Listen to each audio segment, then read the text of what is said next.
orang yang bersuci di rumahnya, summa jarani fi baiti, kemudian dia mendatangi rumahku, duduk bersimpuh, ada yang sambil berzikir, i'tikaf, membaca Al-Quran, pengajian dan lain sebagainya.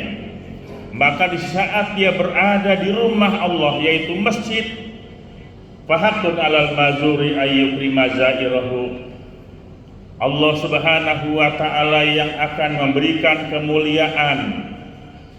Kalau kemuliaan yang diberikan Allah adalah kemuliaan yang sesungguhnya, berbeda dengan manusia ketika berpidato, yang saya muliakan, yang saya hormati, itu hanya formalitas, kamuflase. Tetapi ketika Allah Subhanahu wa ta'ala berjanji, siapapun yang datang ke masjid, ke rumahnya Allah, maka mereka adalah tamu-tamu Allah. Sebagai tamu Allah, maka Allah Subhanahu wa ta'ala yang memberikan kemuliaan. Yang oleh sebab itu, beruntunglah para pegiat-pegiat masjid. Apakah dia DKM masjid, imam masjid, muazin masjid, marbot masjid, jamaah masjid, mereka adalah perangkat-perangkat yang bertugas memakmurkan, menghidupkan rumah Allah yang ada di bumi. Allah Subhanahu wa ta'ala menegaskan dalam Al-Quranul Karim, Surat At-Taubah ayat 18, innama ya'muru masajidallahi man amana billahi wal yaumil akhir wa aqamas sholata wa ataz zakah wa lam yakhsha illallah wa asa ulaika ayyakunu minal muhtadin.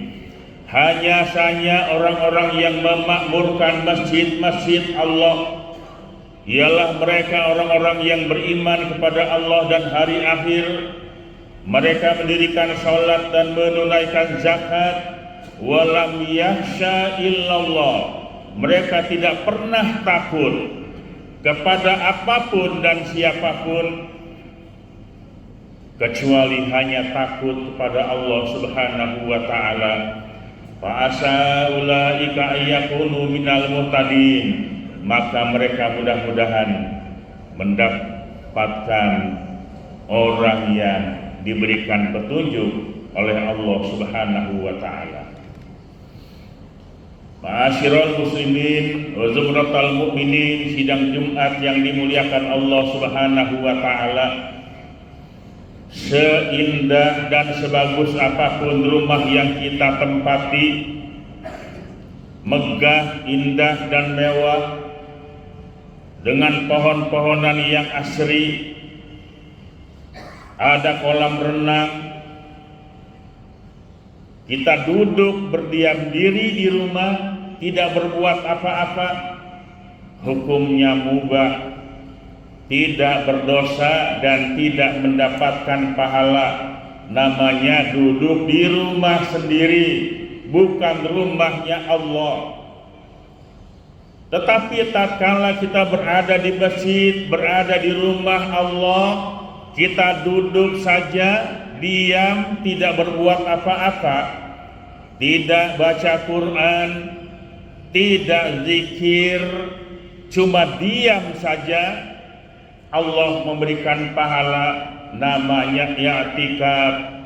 Maka ketika dia di masjid beriktikaf, nawaitu an a'takifa fi hadzal masjid sunnatan lillahi ta'ala, niat i'tikaf di masjid. Semakin lama dia berada di masjid, maka semakin besar pahala yang Allah berikan. Kaum muslimin, sidang Jumat yang dimuliakan Allah Subhanahu wa ta'ala, oleh karena itu tidak ada tempat yang lebih baik di bumi ini kecuali adalah masjid. Oleh sebab itu, di masjid ada aturan-aturan yang berlaku bangunan masjid itu berbeda dengan bangunan-bangunan rumah, istana sekalipun. Masjid adalah tempat suci. Maka orang yang masuk ke masjid, pertama Allah tegaskan dalam Al-Quranul Karim, khudzu zinatakum inda kulli masjidin. Pakailah perhiasanmu yang terbaik pada tiap-tiap kali kamu sekalian memasuki masjid. Ketika berada di masjid, badan kita harus suci. Pakaian yang kita gunakan adalah pakaian yang bersih dan suci. Tempat kita adalah tempat suci. Maka orang Islam yang ibadah adalah suci badannya, suci pakaian yang dia pakai, dan suci tempat yang dia gunakan untuk ibadah, bebas dari segala najis. Istana Allah yang ada di bumi ada perangkat-perangkatnya, dari mulai DKM masjid, ada imam masjid, marbot masjid, ada pengajian yang ngajar di masjid, ada jamaahnya. Maka mereka semua adalah perangkat-perangkat yang mengisi